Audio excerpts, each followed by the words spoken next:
Hey guys, जय हिंद। मैं हूं संजय विश्वकर्मा और स्वागत करता हूं आपका सक्सेस एग्रीकल्चर इंस्टीट्यूट भोपाल के ऑनलाइन डिजिटल लर्निंग प्लेटफॉर्म यानी यूट्यूब पर। इस वीडियो में हम बात करने वाले हैं गाय या फिर पशुपालन का एक सब्जेक्ट है ब्रीड्स ऑफ एनिमल्स, तो जिसमें हम गाय के बारे में कुछ इंपॉर्टेंट पॉइंट्स जानेंगे, उनके नस्लों के बारे में जानेंगे जिनसे एग्रीकल्चर की सभी परीक्षाओं में क्वेश्चन जरूर पूछे जाते हैं। तो वीडियो के साथ आपको आखिरी तक बने रहना है। चैनल पर नए हो तो चैनल को सब्सक्राइब करना है और इस वीडियो को अपने दोस्तों के साथ शेयर जरूर करना है। तो बात करें अगर हम पहले स्लाइड की अगर हम बात करें तो देखिए सबसे पहला क्वेश्चन बनता है कि भाई जो गाय है जिसको हम काऊ बोलते हैं उसकी दो प्रकार की नस्लें होती हैं। एक तो देशी नस्लें होती हैं और एक विदेशी नस्लें होती हैं। तो देसी नस्ल और विदेशी नस्ल में बेसिक डिफरेंस क्या है इसको हम थोड़ा सा जान लेते हैं। जैसे बात करें अगर हम देसी नस्ल की गाय की या फिर इसको हम बोले देसी गाय की अगर हम बात करें तो इसमें क्या होता है, आपका कूबड़ पाया जाता है। आप बहुत से विद्यार्थियों ने जो है अपने गांव में या आसपास कहीं क्षेत्र पे या रोड पे चलते हुए आपने गायों को देखा होगा।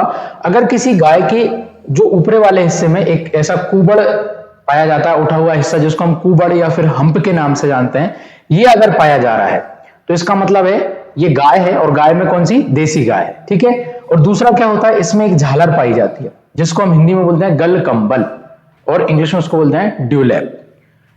अगर उसमें कुबड़ है उसके साथ उसमें गलकंबल पाई जा रही है ऐसे झालर लटकी हुई तो वो देसी गाय की श्रेणी में आएगी।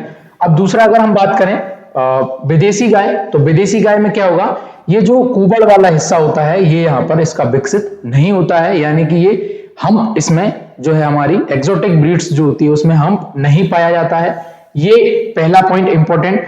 दूसरी बात, यहां पर हमने देसी गाय में अभी बात करी कि यहां पर झालर पाई जाती है जिसको गलकंबल या फिर ड्यूलैप के नाम से जानते हैं। तो ये भी यहां पर बहुत कम विकसित होती है। मतलब ये नहीं बोल रहा हूं कि नहीं पाई जाती है, लेकिन बहुत कम मात्रा में विकसित होती है। तो आपको दो पॉइंट याद रखना है कि आपके 11th-12th के सिलेबस में भी परीक्षाओं में पूछता है कि देसी गाय और विदेशी गाय में क्या अंतर होता है। तो पहला अंतर हमने जाना कि उसमें कुबड़ पाया जाएगा देसी गाय में, और दूसरा अंतर हमने जाना कि उसमें गलकंबल यानी ड्यूलैप यहां पर पाया जाएगा। और फिर हमने विदेशी गाय में जाना कि इसमें जो है कुबड़ नहीं पाया जाएगा और इसमें जो है गलकंबल आपको नहीं मिलेगी। ये बेसिक डिफरेंस है जो आपको ध्यान रखना है। और आगे अगर हम चले तो जैसे गाय की देसी नस्लों की बात करें तो गाय की देसी नस्लों में आप देख सकते हैं यहां पर साहिवाल गाय, सिंधी, गिर, देवनी हरियाणा, उसके अलावा थार पारकर, मालवी, फिर निमाड़ी, काकरेज और अंगोल। ये क्या है, कुछ भारत की इंपॉर्टेंट नस्लें हैं, यानी कि देसी नस्लों में इनका काफी ज्यादा नाम इनका है। अगर हम इनमें कुछ इंपॉर्टेंट पॉइंट्स के बारे में बात करें तो जैसे जो हमारी साहिवाल गाय है, जो साहिवाल गाय है ये क्या होती है, देसी गायों में बात हम किसकी कर रहे हैं, देसी गाय की, यानी कि इंडिजीनियस काऊ की हम यहां पर बात कर रहे हैं या फिर देसी काऊ की हम यहां पर बात कर रहे हैं। तो जो आपकी साहिवाल गाय है ये देसी गायों में सर्वाधिक दूध का उत्पादन करती है, ये आपको याद रखना है सर। और क्या है कि यहां पर ये इसका एक ब्यात में लगभग 2150 लीटर, ये आपको याद रखना है कि एक ब्यात में, ब्यात का मतलब क्या होता है कि जब गाय किसी बच्चे को, बछड़े को जन्म दे रही है तो बछड़े को जन्म देने से और जब तक वो दूध देगी वो उसका एक ब्यात कहलाएगा। फिर वो दोबारा से गर्भ धारण करेगी, फिर वो उसके बाद फिर बछड़े को जन्म देगी तो वो उसका दूसरा ब्यात काल कहलाएगा, या फिर हम इसको इंग्लिश में लैक्टेशन पीरियड के नाम से जानते हैं। ये कुछ इंपॉर्टेंट पॉइंट्स हैं। तो 2150 लीटर तो ये दूध लगभग देगी। और भारतीय गायों में, देसी गायों में सर्वाधिक दूध का उत्पादन कौन करती है, साहिवाल। फिर आती है सिंधी, इसका कैसा रंग होता है, तो गहरा लाल रंग की होती है ये आपको याद रखना है। उसके बाद सिंधी या इसको रेड सिंधी के नाम से जानते हैं। फिर उसके बाद गिर गाय, गिर ये गुजरात इसका उत्पत्ति स्थान है। अगर इसके में कुछ इंपॉर्टेंट पॉइंट्स आपको, मतलब इसके बॉडी सिम्टम को अगर मैं समझाना चाहूं, चूंकि देखिए एग्जाम में जो गाय से क्वेश्चन आते हैं नाम के साथ साथ उनके जो बॉडी के कैरेक्टर्स हैं, जैसे कि किसके सींग वो चंद्रकार है, चंद्राकार है, किसके जो कान है वो लंबे हैं, किसका जो चेहरा है वो तश्तरी नुमा है, किसका चेहरा लंबा है, किसका सकरा है, किसका बॉडी का रंग किस प्रकार का है। तो इस प्रकार के क्वेश्चन एग्जाम में पूछे जाते हैं। तो जैसे गिर गाय जो है ना, हमारी भारतीय परिस्थितियों की अगर मैं बात करूं, मतलब हमारी जो इंडिया के हिसाब से जो बेस्ट गाय, वैसे तो साहिवाल सबसे ज्यादा उत्पादन दे रही है, लेकिन इंडिया की कंडीशन के हिसाब से ज्यादा सुटेबल गाय कौन सी रहेगी? गिर। इसका उत्पत्ति स्थान, क्योंकि ओरिजिन प्लेस से क्वेश्चन में आते हैं एग्जाम में क्वेश्चन, तो इसका उत्पत्ति स्थान गिर के जंगल गुजरात माना जाता है। और इसका जो एक इंपॉर्टेंट कैरेक्टर है जो आप सबको याद रखना है, लॉन्ग पेंडुलस ईयर।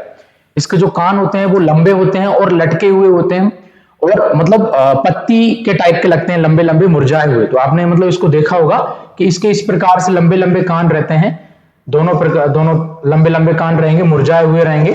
तो ये इसकी मेन विशेषता है। और इसके जो सींग होते हैं वो अर्धचंद्राकार टाइप के होते हैं गिर के। फिर देवनी भी अच्छी मानी जाती है।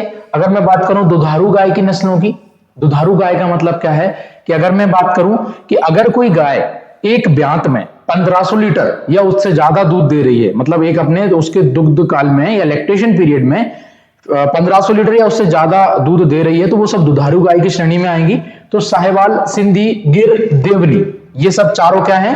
ये आपकी दुधारू गाय है। ये हम इनको मिल्च ब्रीड के नाम से भी समझ सकते हैं। फिर हरियाणा के जो बैल होते हैं वो काफी अच्छे माने जाते हैं कृषि के कार्य के लिए। तो हरियाणा भी एक गाय की नस्ल है, काफी इंपॉर्टेंट है ये। फिर थारपारकर है, थारपारकर इंपॉर्टेंट नस्ल है। उसके बाद मालवी की बात करें तो ये जो है आपकी मध्य प्रदेश, इसका जो उत्पत्ति स्थान माना जाता है वो मध्य प्रदेश माना जाता है, इसलिए इसको हम मालवी गाय के नाम से जानते हैं। फिर निमाड़ी, तो ये भी आपकी मध्य प्रदेश की ही गाय है, क्योंकि इसका जो ओरिजिन प्लेस है वो निमाड़ क्षेत्र माना जाता है मध्य प्रदेश का। निमाड़ी गाय, कांकरेज गाय और अंगोल गाय। तो कांकरेज जो है सभी गायों में या फिर देसी गाय में ये होती है सबसे भारी नस्ल की ये गाय होती है, सबसे भारी भरकम होती है। और ये जो गाय है ये सवाई चाल के लिए काफी फेमस है, आपके एग्जाम में भी ये क्वेश्चन आया हुआ है, तो आपको इसको याद रखना है। ठीक है, ये कुछ इंपॉर्टेंट गाय की देसी नस्लें हैं। और देसी गाय में मैंने आपको क्या बताया है कि इसमें एक तो आपको कुबड़ देखने को मिलेगा, दूसरा बात जो उसके अंदर झालर है, मतलब गले के नीचे वाली एक झालर गलकंपल होती है, वो इसमें ज्यादा रूप से विकसित मिलेगी और पर्याप्त मात्रा में ये विकसित मिलेगी या पूर्ण विकसित मिलेगी। फिर आगे मैं बात करूं, क्योंकि देखिए वीडियो अगर आपको पसंद आ रही है तो वीडियो को आपको लाइक करते चलना है, चैनल पर नए हैं तो चैनल को सब्सक्राइब करना है और इस वीडियो की लिंक को अपने दोस्तों के साथ शेयर करना है। अगर आप ICAR, BHU या फिर PAT या फिर MSc एग्रीकल्चर एंट्रेंस एग्जाम या फिर IBPS, AFO, RAEO, RHEO या फिर आप किसी भी एग्रीकल्चर कॉम्पिटिटिव एग्जाम या फिर एग्रीकल्चरल एंट्रेंस एग्जाम की तैयारी करना चाहते हैं तो आप नीचे स्क्रीन पर दिए गए कॉन्टैक्ट नंबर पर आप संपर्क कर सकते हैं। हमारा जो इंस्टीट्यूट है वो ऑनलाइन और ऑफलाइन दोनों माध्यम में कक्षाएं प्रोवाइड आपको करा रहा है। बात करूंगा मैं गाय की विदेशी नस्लों की। देखिए अभी हमने गाय की देसी नस्लों के बारे में जाना है, अब हम जो है गाय की जो है विदेशी नस्ल के बारे में जानने वाले हैं, क्योंकि इसमें क्या होगा, आपका कुबड़ नहीं मिलेगा, कुबड़ रहित रहेगी, टाट रहित रहेगी, ठीक है, और इसमें जो है गलकंबल थोड़ा सा कम विकसित रहेगा। ठीक है, तो ये आपको याद रखना है। अगर मैं देखिए एक चीज और मैं आपको बता दूं, अगर मैं देसी गाय के साइंटिफिक नेम की बात करूंगा तो इसको हम बॉस इंडिकस के नाम से जानेंगे। ठीक है, बॉस इंडिकस, ये आपको याद रखना है, ये कभी कभार एग्जाम में पूछ लेता है देसी गाय। ठीक है, बात करूंगा विदेशी गाय की तो ये क्या होगा आपका बॉस टारस, बॉस टारस, ये आपको याद रखना है, ये भी एग्जाम में आपका पूछ लेता है। ठीक है, अब मैं विदेशी नस्लों की बात कर लूं तो विदेशी में आप दो चार नाम आपने जरूर सुने होंगे, जैसे जर्सी। जी हाँ, जर्सी जो है वो देसी नस्ल में नहीं आएगी, वो आपकी विदेशी नस्ल में आने वाली है।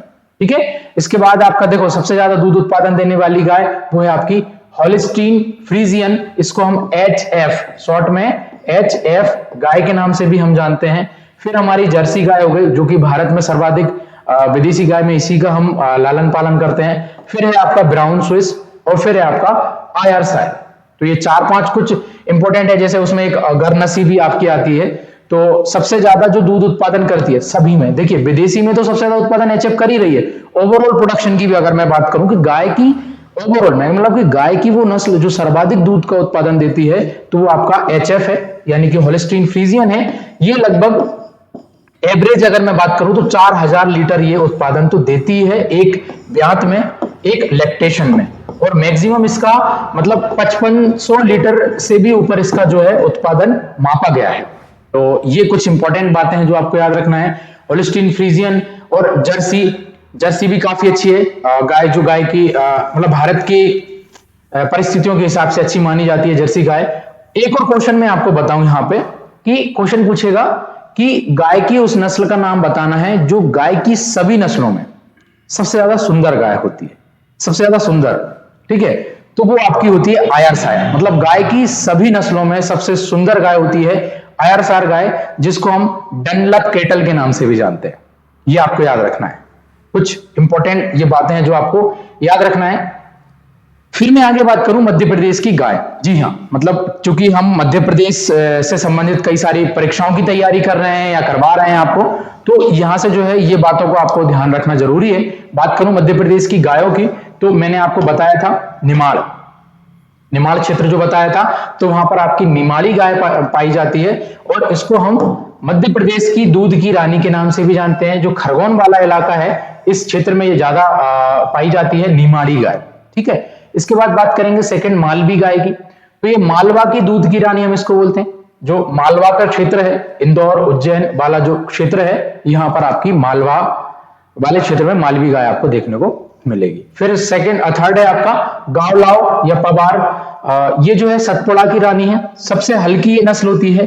कहीं कहीं आपको ये ग्वालो देखने को मिलेगा, ठीक है, ग्वालो नस्ल आपको देखने को मिलेगा, या फिर गावलाव या पवार हम इसको कह सकते हैं। ये सबसे छोटी हल्की होती है, सबसे छोटी होती है। फिर केन कथा जो है, ये भी एक क्या है, गाय की नस्ल है, जो कि बुंदेलखंड क्षेत्र में पाई जाती है।